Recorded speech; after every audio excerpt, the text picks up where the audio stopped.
स्वागत है आपका मेरे channel gardening and home decor. मेरे एक पापा के फ्रेंड है, उन्होंने आज हमको खाने के लिए इनवाइट किया था और उनका एज 84 ईयर ओल्ड है। फिर भी उन्होंने टेरेस पे एक अच्छा खासा गार्डन सेटअप किया है, तो मुझे लगा कि चलो थोड़ा सा एक वीडियो आपके लिए भी बनाते हैं। तो अगर आप मेरे चैनल पे नए हैं तो please subscribe my channel gardening and home decor, जहाँ पे आपको नए नए गार्डनिंग के वीडियो के साथ साथ होम डेकोर के वीडियो भी मिलेंगे। So please subscribe, like and share. Farm के प्लांट्स है, आप अगर इसकी लेन देखें तो ये बहुत हाइटेड हो गए हैं और बहुत ही अच्छी कंडीशन में है। तो इसका मेन रीज़न ये है कि ऊपर में शेड डाला हुआ है और बैक साइड से इसको सनलाइट मिलती है। तो जितनी सनलाइट इसको चाहिए उतनी प्रॉपर मिल रही है और जितना शेडेड पोर्शन इसको चाहिए वो भी उन्होंने एग्जैक्ट बनाया है। इसीलिए इसकी ग्रो अच्छे से हो रही है, ग्रो अच्छे से हो रहे हैं और ग्रीनरी जो दिख रही है वो भी इसीलिए मेंटेन है कि प्रॉपर अगर आप जो एनवायरनमेंट आप सेटअप करते हो, जिस प्लांट को जैसा चाहिए उस हिसाब से वो अच्छे से ग्रो करते हैं। तो एक ये बात हो गई। दूसरी बात है कि आप देख पाओगे यहाँ पे उन्होंने देखिए बड़े पॉट्स का यूज़ किया है और बड़े पॉट्स का यूज़ किया है और मिट्टी भी काफ़ी अच्छी फील की है। रिफिल करते रहते हैं अगर कम होती है ड्रेनेज होने के बाद तो। और एक ये बात है कि ये घर का खाद यूज़ करते हैं, उसमें कुछ डालते नहीं हैं। जैसे अपने सब्जी हो गई, बचा हुआ जो भी वेस्टेज फूड है और जो भगवान के फ्लावर्स वगैरह होते हैं वो सब ये सुखा के उसका एक खाद तैयार करते हैं और घर के ही खाद को प्रीफर करते हैं। तो ऐसा कुछ नहीं है कि बाहर से ही खाद लाना है। हाँ, बस आपको टाइम टू टाइम जो खाद रहता है प्लांट्स को देना है हर 15 डेज 1 मंथ के बाद, ताकि उसको न्यूट्रिशन मिल सके। तो इनकी यहाँ के तो मुझे बहुत अच्छे लगे ये फार्म के प्लांट्स। और उनका एज जो 84 है उस हिसाब से तो इतना मेंटेन करना काफ़ी, लेकिन वो बहुत एनर्जेटिक है, उनको बहुत पसंद है गार्डनिंग करना। लास्ट टाइम जब मैं इनके यहाँ पे आई थी तकरीबन 10-12 साल पहले, तो यहाँ पे और ज़्यादा ग्रीनरी थी। बट एजिंग के हिसाब से आप समझ सकते हैं कि थोड़े प्लांट्स कम हो गए, फिर भी उन्होंने मेंटेन करके रखे हैं। तो चलिए देखते हैं। ये मोगरा के प्लांट्स है, देख सकते हो आप, बहुत ही बुशी होके रखे हैं यहाँ पे, बहुत ही बुशी है। और ये 3 प्लांट्स है, काफ़ी पुराने हैं बट मेंटेन करते हैं, इसीलिए वही प्लांट्स आपका आप कटिंग करते जाओ, बुशी भी होता जाएगा और उस हिसाब से आपको फ्लावरिंग भी करेगा।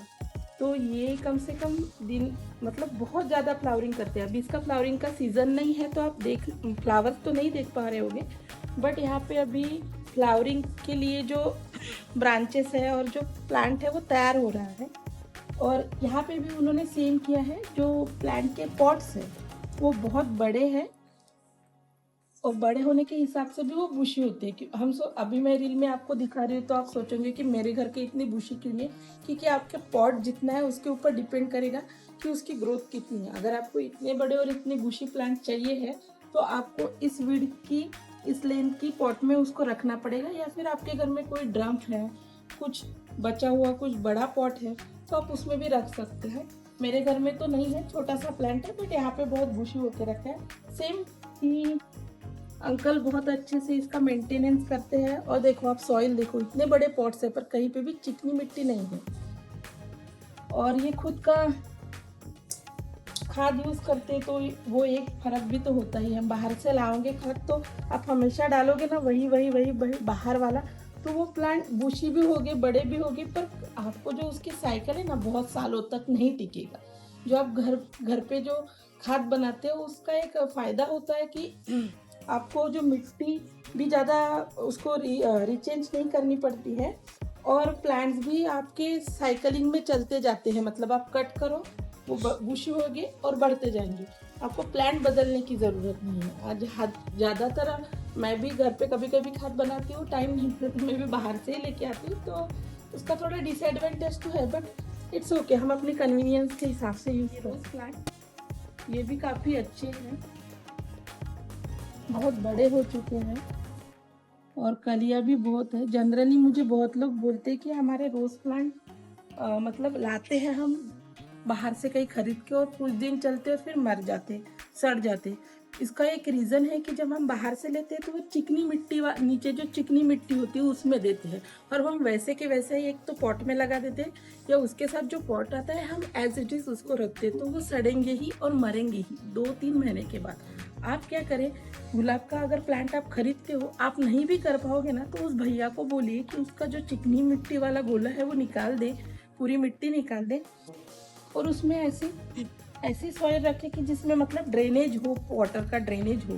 तो अगर आप ऐसा करोगे तो आपके प्लांट्स बढ़ेगी भी। खासकर रोज प्लांट में ये प्रॉब्लम सबको आता है कि 2-3 साल के बाद, 2-3 महीने के बाद जो प्लांट होता है ना वो मर जाता है। आप कहीं से भी खरीद के लो, उसकी मतलब वो लाइफ नहीं चलती है। उसका रीज़न ये है कि वो लोग चिकनी मिट्टी यूज़ करते हैं। तो रोज़ का प्लांट आप कहीं से भी खरीदे तो पहले उसकी चिकनी मिट्टी चेंज कर दे, और फिर ड्रेनेज वाली मिट्टी डालिए, और फिर उसको लगाइए। और इसको थोड़ा, जो फ्लावरिंग के प्लांट होते हैं ना, उसको धूप की भी तो ज़रूरत होती है। फ्लावरिंग की क्वालिटी भी देखिए, काफ़ी बड़ा फ्लावर आया है इस पर। तो ये जो फ्लावरिंग हो रही है, जो कलियाँ आ रही है, इसकी क्वालिटी भी आपके मेंटेनेंस पे डिपेंड करती है कि आप सॉइल कैसे यूज़ करते हो और हर बार उसे कैसा मेंटेन करते हो। क्योंकि हर बार सॉइल ऊपर नीचे भी करनी होती है, और उसके बाद उसमें थोड़ा खाद भी डालना होता है। ये अगर आप करते हो प्रॉपरली तो आपके प्लांट्स मेंटेन। बड़े बड़े प्लांट्स लगाए, 5-6 प्लांट्स है यहाँ पे रोज। ये एक येलोइश में है, थोड़ा वाइटिश येलो में है। ये भी अच्छा खासा बढ़ गया है प्लांट। ये भी इसका कुंदा का प्लांट है, काफ़ी बड़ा हुआ है और बुशी भी है। सेम रीज़न कि पॉट बहुत बड़ा है, और ये जैविक खाद का यूज़ करते हैं। और अगर बड़े पॉट में हो तो आप इसको ऐसे जहाँ पे भी एक्सटेंड करना चाहते हो एक्सटेंड कर सकते हो। मेरे यहाँ पे तो छोटे छोटे हैं, तो बढ़ तो रहे हैं पर इतने तेज़ी से नहीं बढ़ेंगे। तो सेम रीज़न, बड़े पॉट है, मिट्टी ड्रेनेज वाली है, और घर का खाद यूज़ करते हैं। और इसकी हर ब्रांच पे पास से भी देखो कितनी सारी फ्लावरिंग हो चुकी है इसको, और कितनी सारी कलियां आने के लिए ये प्लांट तैयार है। इसके लिए आपको हमेशा, इसकी जब फ्लावरिंग का सीजन नहीं रहता है ना, तो इसकी आप कटिंग करा करिए। इसका हो गया, मोगरा का हो गया। बुशी करने के लिए एक ही टेक्निक है, जब इसका फ्लावरिंग सीजन नहीं रहता है, फ्लावरिंग होने के बाद आप इसकी हर ब्रांचेस को कट कीजिए। ब्रांचेस कट करने के बाद आप इसकी सॉइल में घर का खाद डालिए, या फिर आपके पास अवेलेबल नहीं है तो आप बाहर का खाद भी डाल सकते हैं, जो आपको किसी भी स्टोर में मिल जाएगा। कटिंग के बाद अगर आप इसको अच्छा प्रॉपर खाद देते हो तो ये बुशी भी होता है, अच्छा फ्लावरिंग करता है। इस प्लांट के लिए यही एक टिप है। और रेगुलर पानी तो आपको इसको देना पड़ेगा, क्योंकि जो प्लांट फ्लावरिंग करते हैं उसको आपको धूप में रखना चाहिए, और उसको रोज वाटरिंग की ज़रूरत होती है। ये इस प्लांट के लिए टिप है। अगर आप सोचते हो एक दिन पानी दो और दूसरे दिन नहीं, तीसरे दिन दो, तो क्वालिटी प्लांट्स की ख़राब हो जाती है। Regular watering is too much important for the flowering plant. कुछ को नहीं रहती है, बट ये वाले प्लांट को तो आपको डेली बेसिस पे पानी देना पड़ता है। जब इसका सीजन चला जाता है तो कटिंग बहुत इम्पॉर्टेंट है। आप हमेशा कट करते रहिए। कट करने से ब्रांचेस भी बड़ी होगी, लेंथ भी बढ़ेगी और फ्लावर्स भी अच्छे से आएगी। ये पपाया का प्लांट भी लगाया है अंकल ने।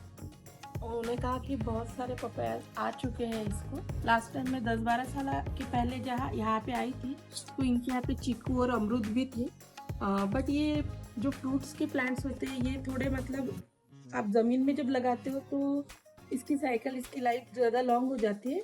इसमें आप लगाने के बाद कुछ दिन चलते हैं और फिर इसकी लाइफ टाइम बहुत कम होता है। तो ये भी इन्होंने एक लगाया है, और उन्होंने बताया कि अपकमिंग वो और 2-3 फ्रूट्स के प्लांट्स ऐड करने वाले हैं। तो मैं भी यहाँ से काफ़ी कुछ सीख के जा रही हूँ। उनका एज 84 है, फिर भी उन्होंने इतना अच्छा गार्डन बनाया हुआ है टेरिस पे। वो खुद आते हैं, खुद वाटरिंग करते हैं और खुद केयर करते हैं। इस खाद के साथ वो जैविक खाद और गोबर खाद भी डालते हैं, उन्होंने बताया। बट अगर आप प्लांट लवर हो तो मुझे लगता है कि मैं तो यहाँ से कुछ लेके जा रही हूँ, और आपको भी अगर अच्छा गार्डनिंग का शौक है तो थोड़ा सा एफर्ट आपको लेना पड़ेगा।